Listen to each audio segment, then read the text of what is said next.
За сайн байцгаана уу? Онцгой морин хур урлах 30 хоногийн челленжийн 11 дахь өдөр. Өчигдөр 10 дахь өдрөө бол би амарсан.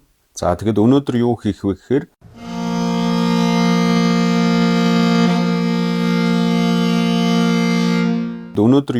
гэхээр цараа зангидах ажил хийн. Тэрний өмнө энэ царныхаа дотор талд ийм даацын мод эхэлж нааж өгсөн байгаа. Бид нар яг пүржин гэж нэрлэдэг. Машинаар бол нум гэсэн үг. Дөрвөлжин болгож наахаас өмнө энэ дээр царны ихшгийг нааш нь гаргадаг нүх хийх хэрэгтэй. Нүхээ бол гаргахын тулд мэдээж эхлээд зураг бодно, юу хийх вэ, бэлгэдлээ бодно. За тэгэнгүүт би ямар ч зураг хэр хурдан гаргах нь тэрнээс бас цаг хамаарнаа.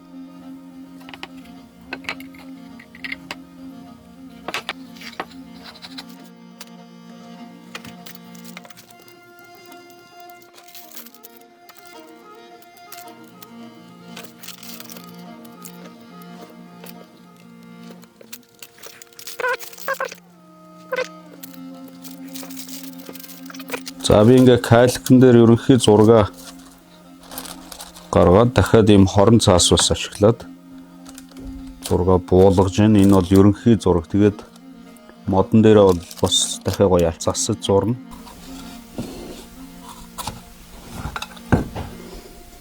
За би ингээ царныхаа хажууны ихшиг гаргадаг нүхийг хөрөөтгөхөр ингээ зурлаа. Тэгээд бэлгэдлээ бодоод зоосон хээ сонгож авлаа. Тэгээд утсан хөрөөгөр ингэж хөрөөднөө.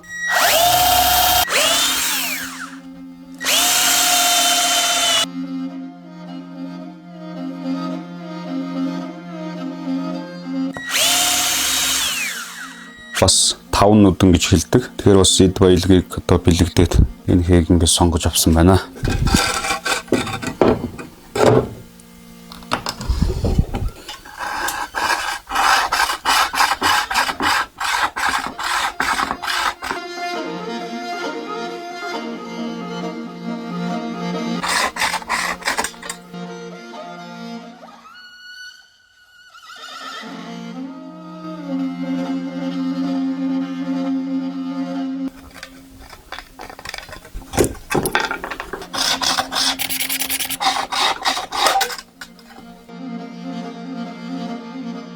За морин хуурныхаа хажууны зоосон хээ буюу 5 нүдэнг хөрөөдөд бараг дүүрж байна. Сүүлийн үед бид нар ихэвчлэн технологийн дэвшил ашиглаад иймэрхүү жижиг сажиг нүх энтрийг бол лазераар хийчдэг. За тэр нь нэгдүгээр цэвэрхэн, хоёрдугаарт хурдан байгаа боловч бас нэг сул тал байгаа. Хитрхи их техник ашиглаад бэлэнчлээд байх юм бол урлаач хүн бас ур чадвараа алдчих юм эрсдэлтэй. Тийм учраас аль болох энэ хуурыг бүх зүйлийг гараар хийхийг зарж байгаа.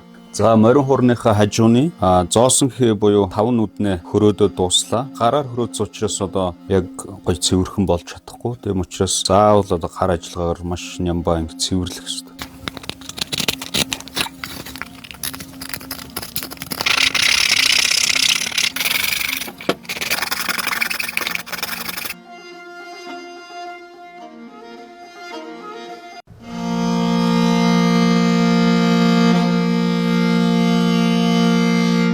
За сайн байцгаана уу? Челленжийн дараагийн өдөр эхэлсэн байна. Өнөөдөр 12 дахь өдөр. Өнөөдөр бол дөрвөлжин цараа зангидна.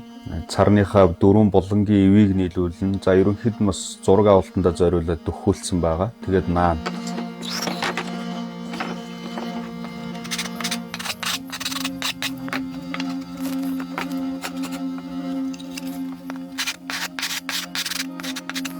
За тэгэхээр дөрвөлжин цараа ийм кольцоо эрзэнээр бэхэлж наадаг.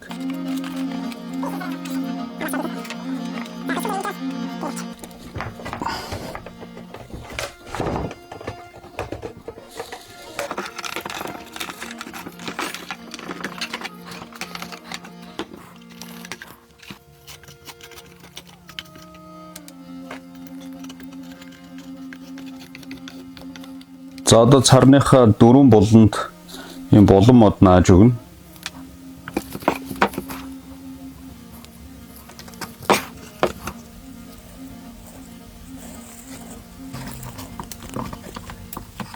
За өнөөдөр морин хуурныхаа царыг ямар ч байсан босгоод авлаа.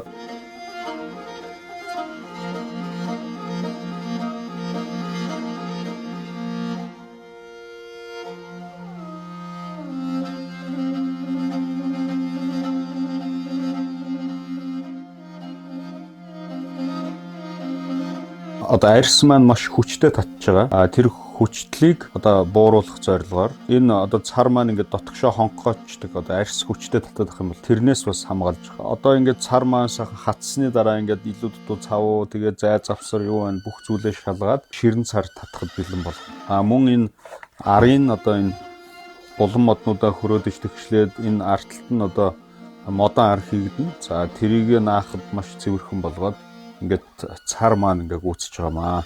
Яг нь бид нар одоо хажууч гэж хэлдэг энэ хэсгийг. Ер нь бол цар гэсэн их шигт хайрцаг гэсэн үг шүү дээ. Одоо дараа нь бас арьсаа хэрхэн яаж сонгож байгаа талаар дараагийн бичлэгүүд дээр харуулна. За мэдээж энэ маань нэлээд том цартай, энгийн хуурнаас бол том цартай байгаа учраас одоо арьсаа зузаан нэмгэн тэр бүх зүйлийг тооцоолно гэсэн үг.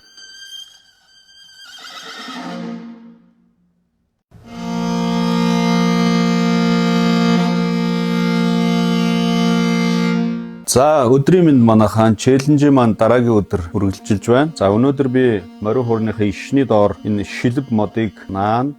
За мөн ишээ зүлгэж бас өнгөлөх байгаа.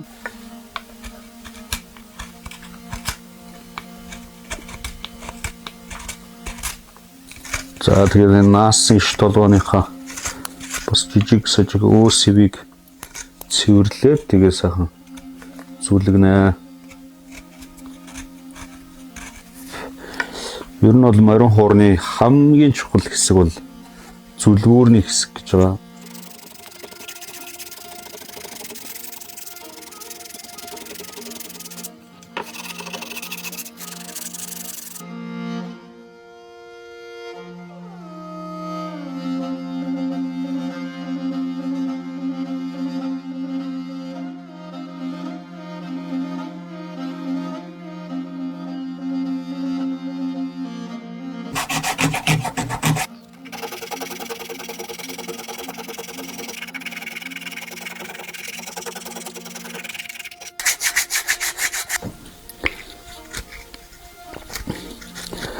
За тэгээд энд бас нэг танин мэдхүүн зөвлөгөө өгөхөд манай ингээ хуур хэрглэж байгаа суралцж байгаа хүүхдүүд ч юм уу сайн мэдгүй хүмүүс бол чих барихгүй байна, чих ингээ буцаад байна гэдэг асуудлыг ярьдаг. Гэтэл чих маань хизээч алдахгүй болно технологиор хийгдсэн.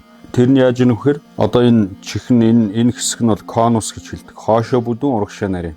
Хэрвээ ингээ алдаад байвал 3 юм уу 4 ороо одоо их хэсэг нь гэсэн үг.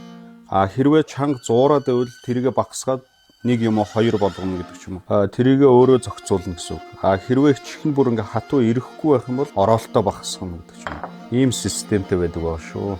За би морин хуурныхаа ишний залгаас мод буюу шилб гэж ярьдаг наах чинь. Тэгээ Монгол хуурны нэг онцлог зүйл бол энэ шилбвтэй байдаг. Тэгээд энийг зүгээр ингээд хүмүүс яагаад үргэлж хийчдэг юм бэ гэдэг зөндөө асуудаг. Тэгэхээр энэ үргэлж хийхгүй заавал ингэж тусад наах хэрэгтэй байдаг. За морин хуур маань унлаа хүн явж байгаад одоо халтраад унах ч юм уу тий. Тэглээ гэхэд энэ шилбэрээ ингээд салаад их биендний эвдрэл баг гарах хэрэгтэй ч юм уу. Олон талын ач холбогдол байна.